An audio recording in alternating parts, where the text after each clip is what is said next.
Fala, pescadores, belezeira? Ó, novidade chegando aqui na Tucuna Ribeirão, Smart Head Autobolt.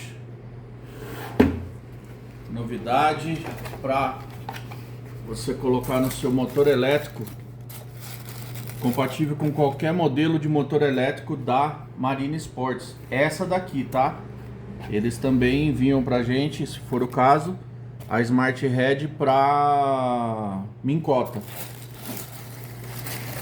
Nada mais é do que a parte superior do motor elétrico.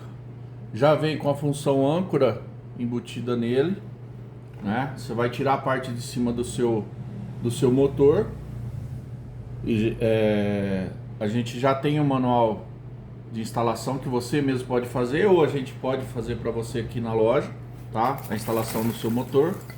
Então acompanha a parte superior, acompanha o motor, né, que faz a movimentação da haste do seu motor elétrico, acompanha o ajuste de altura e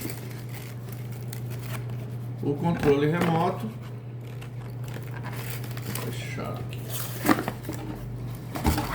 O controle remoto que vai ser por onde você vai controlar o seu motor. Não tem mais marcha, não tem mais alavanca, não queima mais chave elétrica.